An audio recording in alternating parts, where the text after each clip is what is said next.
In this video, I will show you why it's good to build relationships with other people and businesses even in a time of crisis. Due to recent health crisis, there are some strict new guidelines ordering people to stay home as much as possible and limited gathering to 10 people.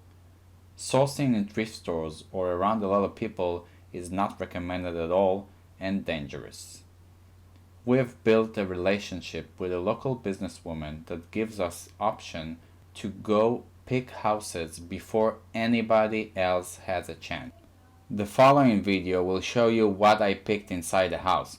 I apologize for the quality of some of the footage as the lighting was very bad. Let's gear up and do this. So in the cabinet, you see that we found some figurines.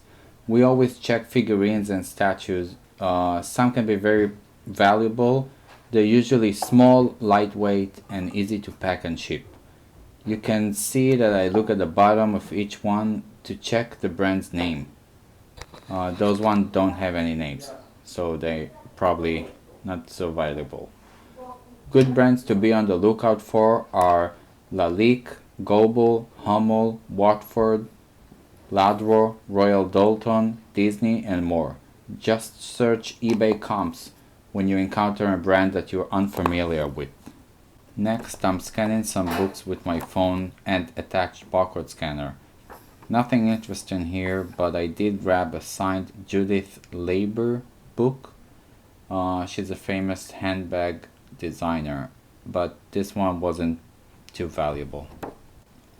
A tip when scanning books: do not skip books that you need to type the barcode in the app. Most people usually don't scan them, so they can be very profitable and not saturated with sellers.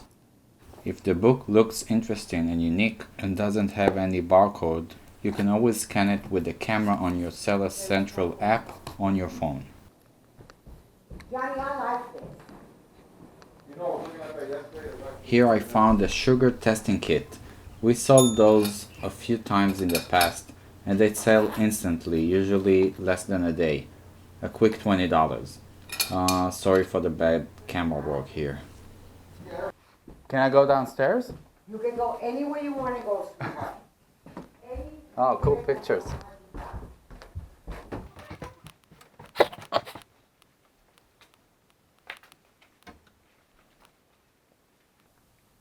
Here you can see it's super dark and very hard to see what I'm looking at. I'm just looking around to see if there's any stuff here. Sometimes there are stuff in boxes that the owner just want to throw away or something, and I can always resell. But most of the boxes were just empty boxes.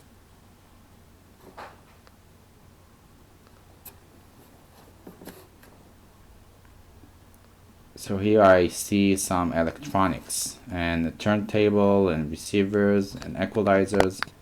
So I decide to check them on eBay to see some comps, as they look pretty good.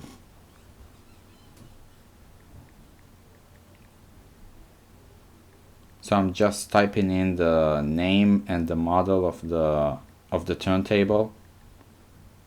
Click on filter, go to solds.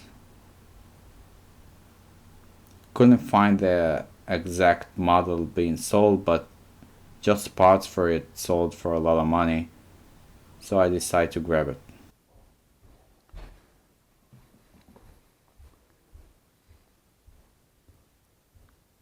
I'm checking the equalizer too.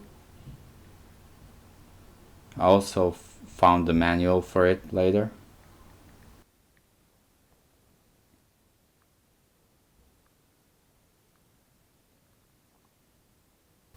Nothing too crazy, doesn't go for a lot of money.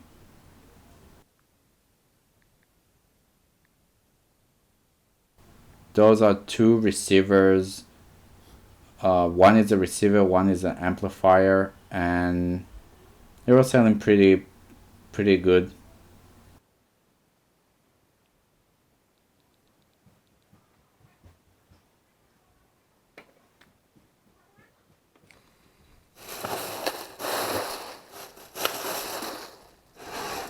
I'm also checking the 8-track because in the past I sold a few for a couple $100 each, so I'm always checking 8-tracks. All technology sells well.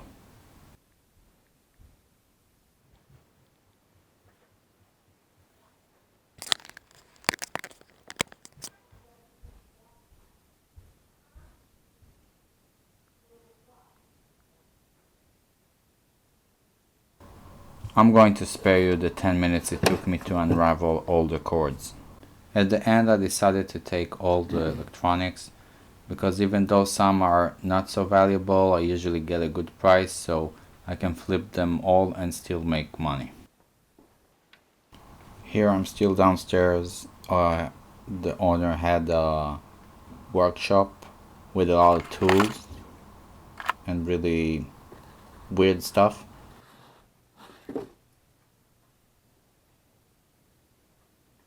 I always try to check if there are any brand name tools like Craftsman or Snap-on, but there was nothing. Looking at a typewriter, bought a typewriter, but it wasn't going for much. Wasn't going for so much money, and I didn't want to deal with shipping it. Looking at some tools here. Some tools, if they're unique enough, they can go for really good money, like really big wrenches and stuff like that are unique and rare.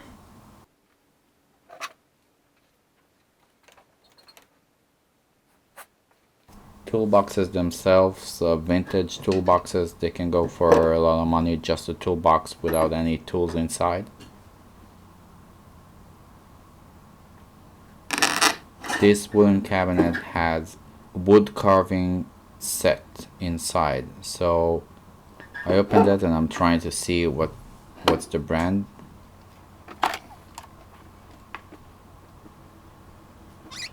All sorts of unique tools, they can go for a lot of money.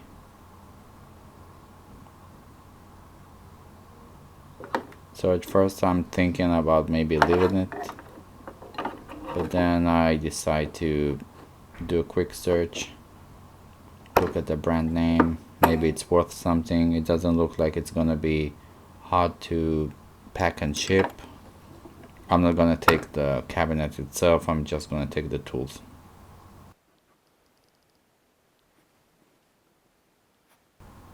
Looks like some of the tools, not a complete set like this, it sells for pretty good money, so I'm deciding I'm gonna grab it. Just the tools, not the cabinet.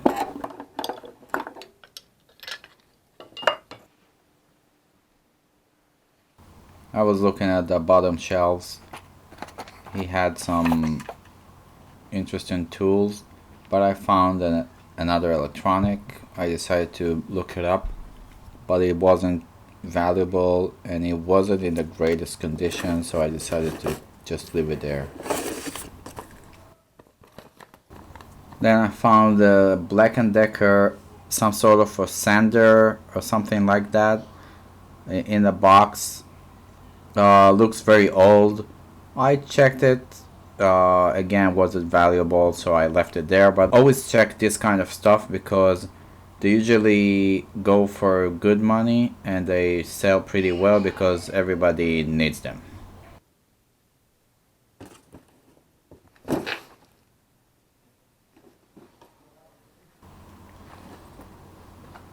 So I found a Nike bag, so I decided to take the Nike bag also, put all the tools inside.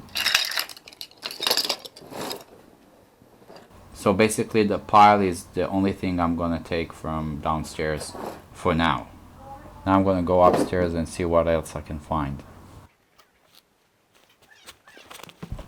So whenever I see a TV, I always check for any streaming device that is connected to the TV. That's why I always look at the back of the TV. They're usually like a Google Chrome or something like that that can be easily packed and shipped, and it's like a quick $20. So there was nothing upstairs besides furniture. So guess what? I decided to go back to the basement and see if there's something that I missed.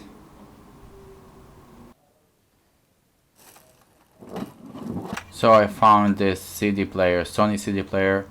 Sony always sells well, but this one wasn't so valuable and shipping will be a little expensive, so I decided to pass on that.